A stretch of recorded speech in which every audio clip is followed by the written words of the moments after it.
Hoje eu tive a alegria de ministrar a Escola Bíblica Dominical, que foi baseada lá no capítulo 10 de Hebreus. E quando a Regina me convidou para dar aula hoje, eu nem dei pela coisa. Quando eu fui estudar, eu percebi como a lição de hoje fechava em muitos pontos exatamente com o texto que nós vamos ler agora e a mensagem dessa manhã. Abra sua Bíblia, por favor, na segunda carta de Pedro, lá no finalzinho da Bíblia, 2 Pedro, capítulo 3.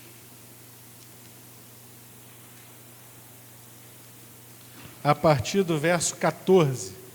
2 Pedro 3, 14. Como eu lembrei aqui, trouxe aos irmãos na escola bíblica, mas alguns não estavam, eu vou relembrar. As cartas do apóstolo Pedro foram escritas aos irmãos que estavam dispersos. Poxa, os irmãos estavam distraídos? Não, irmão, dispersos, afastados, separados, estavam fora das suas bases, eles estavam foragidos. Por que esses irmãos estavam fugindo para localidades onde hoje fica a Turquia? Porque o imperador Nero, no seu afã de construir uma nova Roma, de ganhar novos espaços para construir grandes espaços públicos, prédios públicos, Nero resolveu mandar atacar fogo em Roma. E grandes porções da cidade de Roma foram destruídos naquele incêndio e milhares morreram e foi uma comoção geral. E o povo pegou ódio daquela injustiça, daquela malignidade perpetrada pelo seu próprio imperador. E esse ódio, ele crescia porque tocou não apenas nas vidas e nas famílias das pessoas, mas tocou também na própria questão da fé. Porque muitos centros, muitos locais de adoração aos deuses pagãos de Roma foram destruídos. Então os romanos começaram a pensar que deuses são esses, que não defenderam o próprio local de adoração deles, que não nos defenderam contra essa maldade, e começou a gerar uma revolta até mesmo religiosa. Bom, o pessoal da nata, né, o pessoal lá da alta roda do governo, vendo isso acontecer, já começava a ver fervilhando ali um clima de revolta, um clima de abolição do Estado de Direito, se é que vocês me entendem. E qual foi a medida? Vamos jogar a culpa em alguém, porque, como diz a frase aí popular, errar é humano, jogar a culpa em alguém é estratégico. E aí o que o Nero fez? Espalhem que foram os cristãos, porque os cristãos não gostam dos deuses romanos. Então foram os cristãos que fizeram isso para acabar com Roma, para afrontar os romanos. E nós vamos perseguir esses cristãos, eles pagarão caro. Sim, meus irmãos, um governo maligno e populista é coisa muito antiga. E assim foi. Começou então uma grande perseguição aos romanos. Digo, dos romanos aos cristãos. E é por isso que esses cristãos começaram a sair de Roma e se distanciar o máximo que podiam. Nesse contexto, Pedro vai escrever uma primeira carta e agora também essa segunda carta. E nesse terceiro e último capítulo dessa segunda carta, ele vai se preocupar em lembrar aos irmãos que, embora eles estivessem sendo perseguidos, embora eles não tivessem praticado o mal, embora eles tivessem perdido muitas coisas por conta dessa perseguição, eles tinham uma viva esperança, porque o dia do Senhor estava se aproximando. Porque Jesus, esse Jesus que nossos irmãos acabaram de dar aqui o seu testemunho, a sua profissão de fé, eles disseram: nós cremos em Jesus, Ele é o Senhor, Ele é o Salvador. Aqueles irmãos lá perseguidos já criam que Ele voltaria e os buscaria. E Pedro está lembrando que eles estavam aguentando, suportando ainda as dores desse mundo, na esperança de que isso não seria o final da história, mas que um dia o Senhor viria para buscá-los. Então agora, a partir do versículo 14, ele vai dar uma ênfase especial a coisas muito práticas e coisas que não podem ser jamais esquecidas pelos cristãos. Verso 14 diz assim: portanto, amados, enquanto esperam que essas coisas aconteçam, o que quer dizer enquanto esperam essas coisas aconteçam? Enquanto vocês estão fugindo, enquanto vocês estão buscando salvar a própria pele, enquanto a perseguição cresce, mas mesmo assim vocês esperam que essas coisas aconteçam, que Jesus venha buscá-los, que o fim dos tempos chegue. Esforcem-se para levar uma vida pacífica, pura e sem culpa aos olhos de Deus. Olha que versículo, hein? Vamos repetir como vai ser essa vida? Para levar uma vida pacífica, pura e sem culpa aos olhos de Deus. E lembrem-se de que a paciência de nosso Senhor permite que as pessoas sejam salvas. Foi isso que nosso amado irmão Paulo lhes escreveu, com a sabedoria que lhe foi concedida. Ele trata dessas questões em todas as suas cartas. Alguns de seus comentários são difíceis de entender e os ignorantes e instáveis distorcem suas cartas, como fazem com outras partes das Escrituras. Como resultado, eles próprios serão destruídos. Amados, vocês já sabem dessas coisas. Portanto, estejam atentos, a fim de que não sejam levados pelos erros desses perversos e percam sua firmeza. Antes, cresçam na graça e no conhecimento de nosso Senhor e Salvador Jesus Cristo. A Ele seja a glória, agora e para sempre. Amém. Fala conosco, Senhor, nos alimenta, nos abençoa. Em Teu nome mesmo nós oramos. Amém. Eu vou começar de trás para frente, porque Pedro estava falando, então, de Paulo, das cartas de Paulo, dos ensinos de Paulo e dos desvios que alguns pegavam as cartas de Paulo e tortuosamente traziam ensinamentos errados usando as cartas de Paulo. Um dos objetivos das duas cartas de Pedro, para esses irmãos que estavam agora fugindo de Roma, era exatamente esse. Ele estava alertando de maneira muito sábia e muito vívida sobre os falsos ensinos, os falsos mestres, que introduziam ensinamentos errados no meio dos ensinamentos corretos que a palavra de Deus trazia.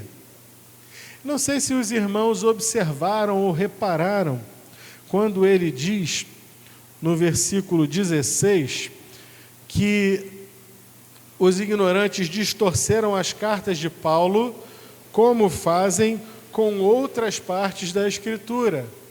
Ou seja, o que Pedro está fazendo, como eu disse mais cedo na escola bíblica, a Bíblia explica a Bíblia.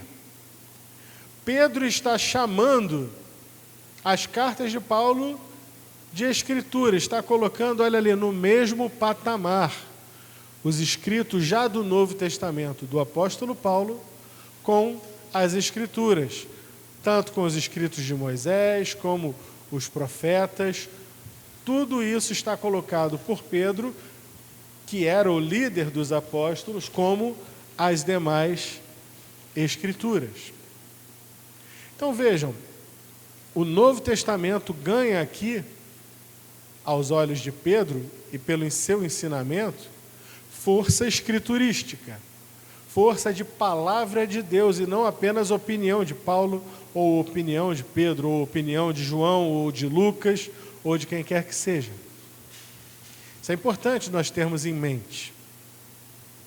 Mas também precisamos nos ater à seguinte compreensão, de que desde os tempos do Novo Testamento, as pessoas já pegavam a Bíblia e distorciam e tiravam ensinamentos errados. Um dos ensinamentos errados desse tempo aqui era o chamado gnosticismo, para citar um exemplo. E o gnosticismo trazia a reboque filosofias que não condiziam com o cristianismo. Uma das ideias gnósticas era a seguinte, de que a carne, a matéria, é má. E a matéria é má e que Deus não pode habitar na matéria, no mal. E que a carne é uma coisa e a alma e o espírito são outra coisa. Então Jesus veio para salvar a alma, para salvar o seu espírito. Mas aquilo que você faz pela carne é o ensino errado deles.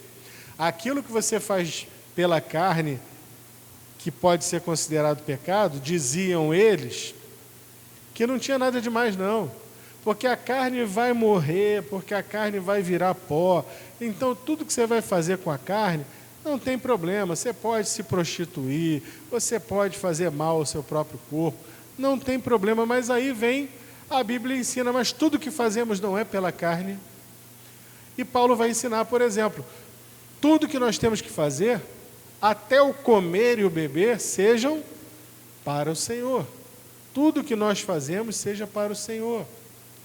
As obras da carne existem, elas estão descritas na Bíblia. E elas são confrontadas pelo fruto do Espírito. O que é que Paulo diz em relação à sua carne? Ele diz, eu esmurro o meu corpo para reduzi-lo à servidão. Ele não negava que ele tinha uma carne pecaminosa, e ele não fazia separação entre carne e espírito. Bom, eu vou alimentar o espírito e deixa a carne viver. Não. Não dá para a gente viver uma vida dividida, nós somos um ser único, carne, espírito, alma.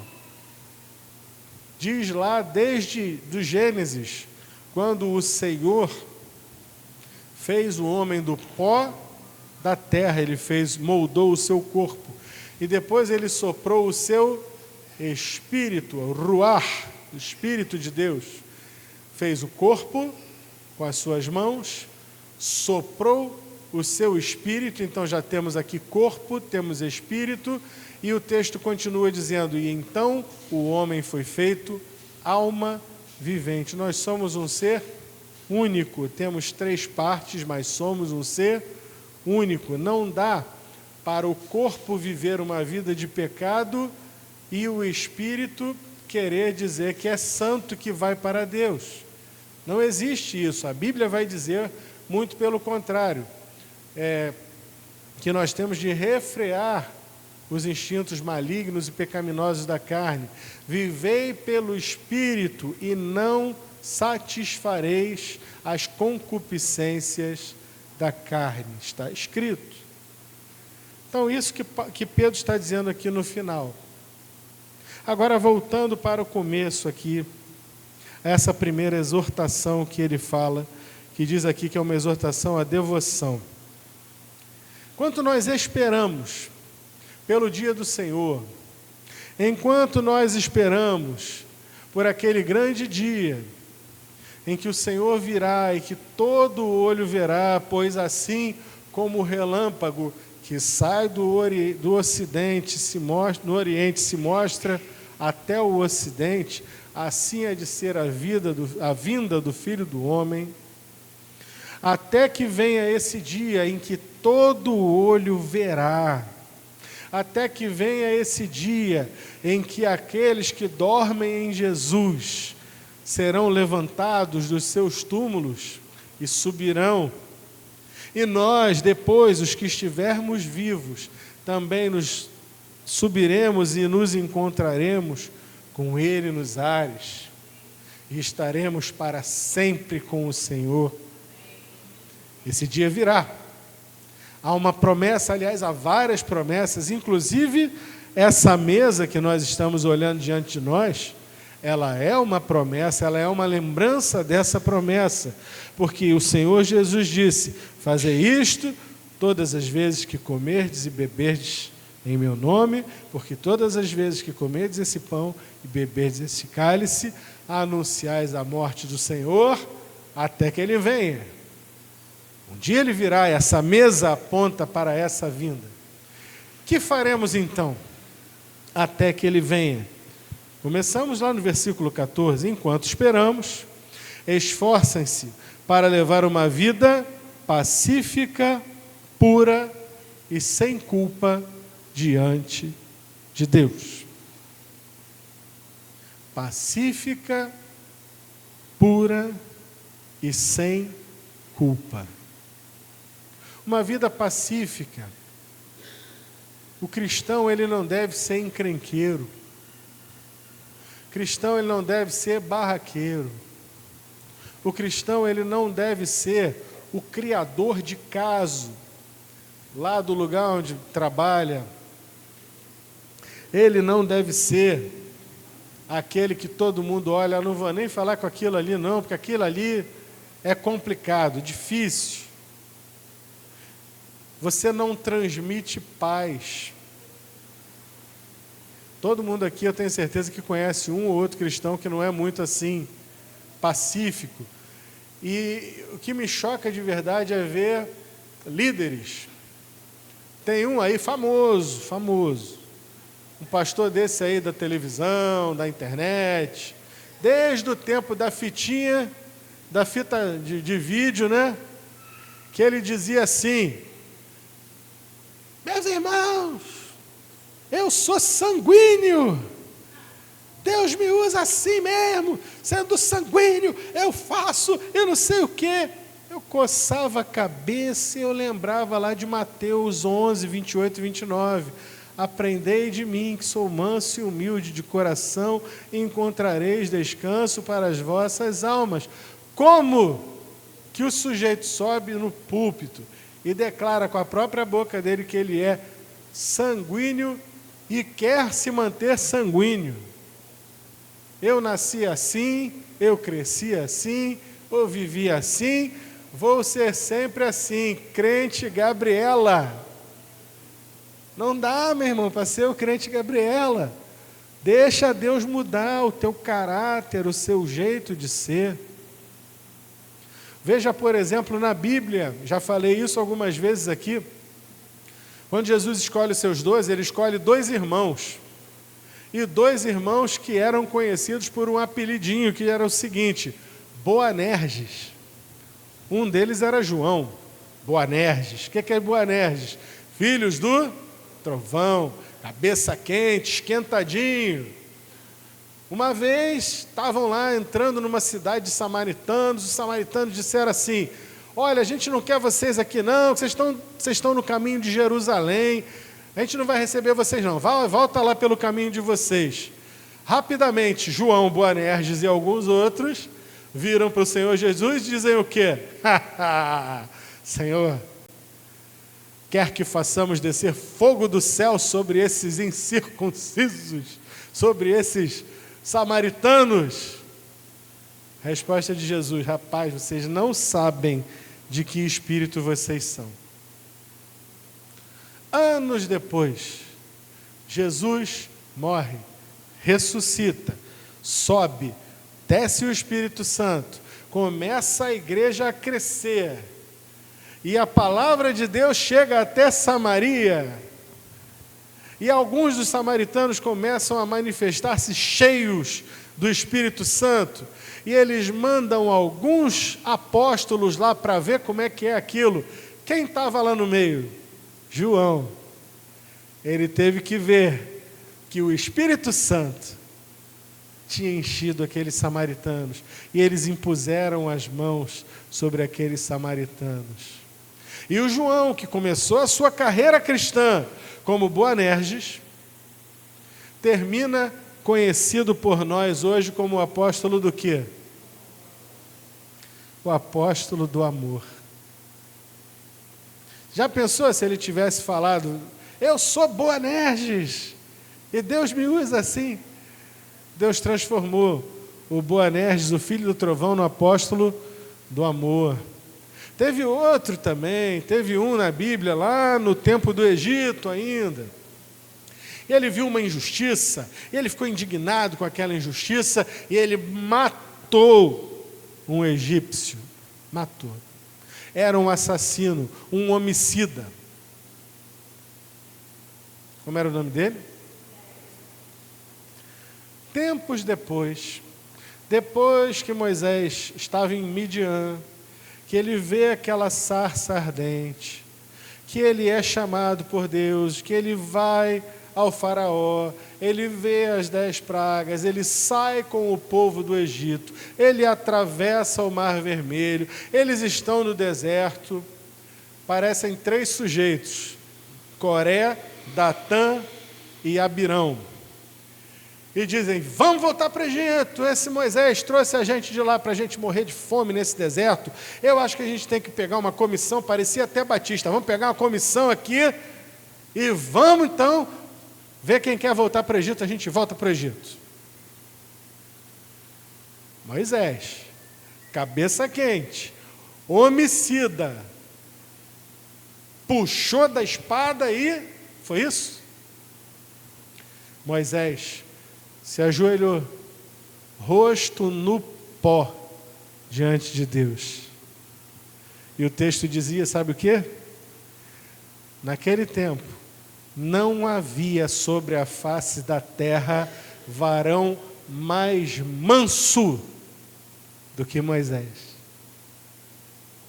Moisés não puxou da espada e não disse, agora vocês vão ver como eu sou sanguíneo. Já matei um, agora pode vir. O homem mais manso da face da terra. Está escrito aqui, esforcem-se para levar uma vida pacífica. Tem um cântico que eu gosto muito em inglês, é um cântico da Hosanna Music. Quando a Hosanna Music fez um CD sobre músicas africanas, fizeram lá na África, foi muito bonito. E aí uma das frases que eles dizem é I will worship the Lord for he is worthy. I will lay down my sword. Eu vou baixar a minha espada. The Prince of Peace is his name. O príncipe da paz é o nome dele. Vou baixar a minha espada, porque eu sirvo ao príncipe da paz. Precisamos, meus irmãos, entender que somos da paz. A paz que nós temos, ela vem de onde? Do coração. E por que ela vem do coração? Porque antes não havia paz, a nossa falta de paz, ela vinha da nossa falta de paz com... E tendo paz com Deus, temos também paz com o nosso semelhante. Não é esse o primeiro mandamento? Amar a Deus sobre todas as coisas e também ao teu próximo como a ti mesmo. Somos chamados a uma vida pacífica enquanto esperamos pelo Senhor. Ai, pastor, mas é injusto, eu tenho vontade. Entrega a tua vontade aos pés da cruz. Entrega a tua vontade ao príncipe da paz, aquele que quando foi pregado numa cruz, depois de ter apanhado na casa de Potifar, não, da casa lá do Anás, Caifás, do sumo sacerdote. Ele apanhou durante a noite. Ele chegou e apanhou dos soldados romanos. E ele foi chicoteado, e ele ganhou uma coroa de espinhos, e ele apanhou com uma cana, e ao fim ainda teve que carregar uma cruz, desmaiou, foi pregado naquela cruz. E lá naquela cruz, ele não amaldiçoou. As palavras dele foram: Pai, perdoa-os. Eles não sabem o que fazem. Esse é Jesus, o homem da paz, o príncipe da paz. Vivamos uma vida pacífica. A segunda palavra que ele diz, essa vida além de pacífica, ela precisa ser uma vida pura.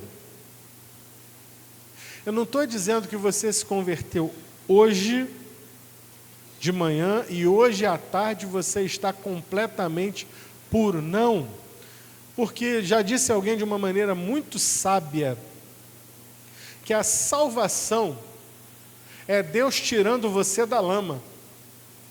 Mas depois que a salvação se opera, e a salvação é um ato, Deus tira você da lama, vem um processo de santificação, em que você vai tirar a lama. Deus vai tirar a lama de você. Mas esse é um processo com o qual nós precisamos cooperar. É um processo ao qual nós precisamos nos submeter. Citei ainda agora Paulo, no seu processo de santificação, dizendo: eu fui salvo, estou feliz porque eu sou salvo por Jesus, mas ainda tem lama, eu preciso tirar, eu reduzo o meu corpo à servidão. Eu esmurro o meu corpo, para que saia de mim o mal, porque o mal que eu não quero fazer, esse eu faço. Esforcem-se pela santificação, para viver uma vida pura.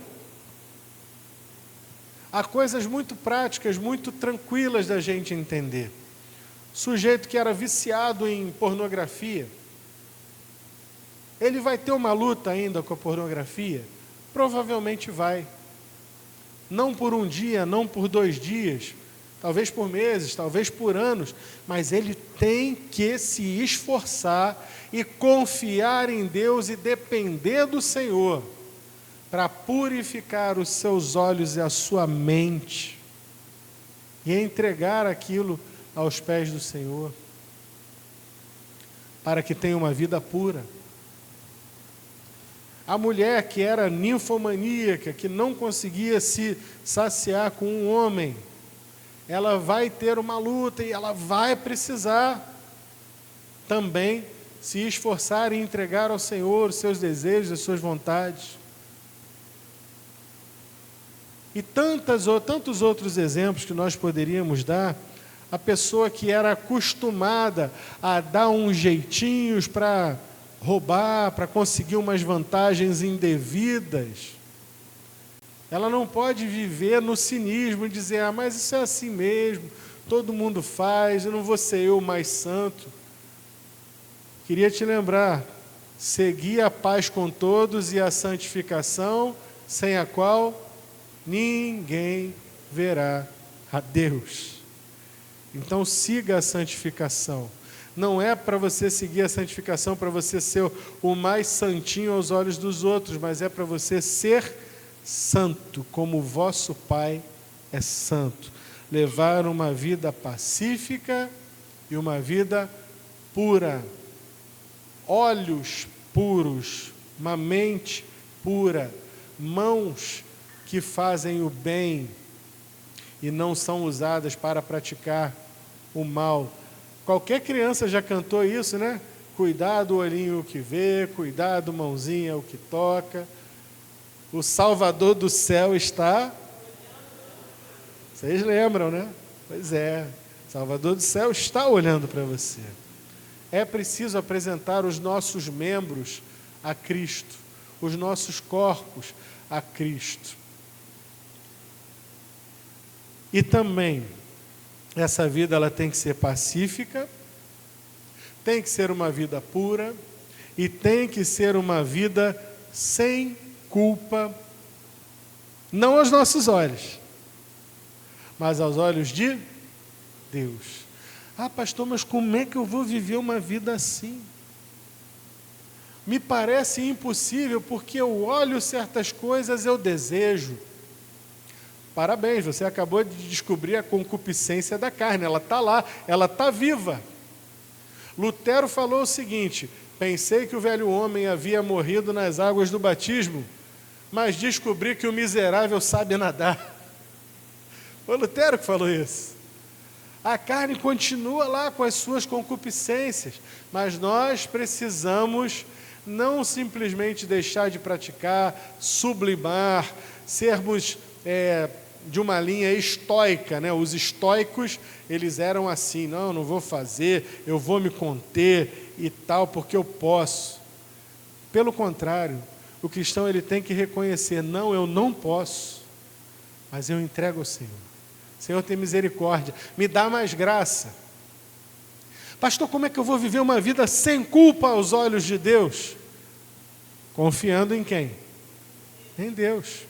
Se dissermos que não temos pecado, está escrito lá em 1 João capítulo 1, versículo 8, se não dissermos que não temos pecados, mentimos, e na sua verdade não está em nós.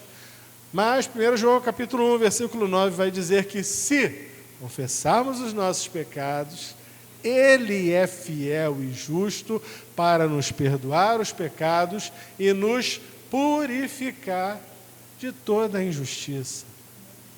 Então, meus irmãos, essa vida pura, e essa vida que é sem mácula, como é que está escrito aqui, sem culpa aos olhos de Deus, ela não pode ser vivida por mim, ela não pode ser vivida por você, sem sujeição a Deus. Temos pecado? Senhor, eu te confesso. Por favor, me limpa. Temos pensamentos errados? Pensamento às vezes vem. A lembrança de certas coisas às vezes vem. Aquela lembrança daquele momento de prazer, não sei, de repente pega algum irmão aí que era vidrado em escola de samba. Ah, rapaz, vem na tua cabeça, você lembra. Puxa, aquele dia que eu estava lá, que a Viradouro foi campeã, rapaz, aquela noite foi... Aí tu pega e se lembra: ah, eu sou de Jesus. Senhor, aquilo me dava uma alegria naquele tempo. Aquilo me trouxe uma alegria naquele tempo, mas era uma alegria que não dá para comparar com a alegria da salvação. E eu quero, Senhor, na verdade, então, entregar essa memória ao Senhor. Eu não quero lembrar disso, eu não quero pensar nisso. Eu quero viver a nova vida que o Senhor tem para mim. Os irmãos percebem? Isso é um exercício diário, para que possamos levar uma vida pacífica, pura e sem culpa aos olhos do Senhor. Versículo 15 vai falar que a paciência, a longanimidade de Deus permite que as pessoas sejam salvas. O que Pedro está dizendo aqui é o seguinte: lembra que eu sei que você está sofrendo, eu sei que você está sendo perseguido, mas entenda também que o Senhor, Ele é longânimo. E a longanimidade, a paciência longa do nosso Senhor, ela permite que aqueles que estão perdidos ainda sejam salvos. Ainda há uma porta aberta. Então não olhe para o seu sofrimento como uma falta de cuidado de Deus. Deus não está cuidando de mim, não está vendo essa injustiça, Ele está. Mas a porta da graça ainda está aberta. Então ore. Ore para que Deus te dê graça para suportar a tentação, para suportar a perseguição e também para que portas se abram, para que outros ouçam a palavra de Deus e para que outros possam receber a salvação dada pelo nosso Senhor. Vamos orar? Nosso Deus e Pai, graças te damos pela Tua palavra aqui transmitida nessa manhã. Que o Senhor faça a Tua obra em cada coração, que o Senhor possa verdadeiramente fazer com que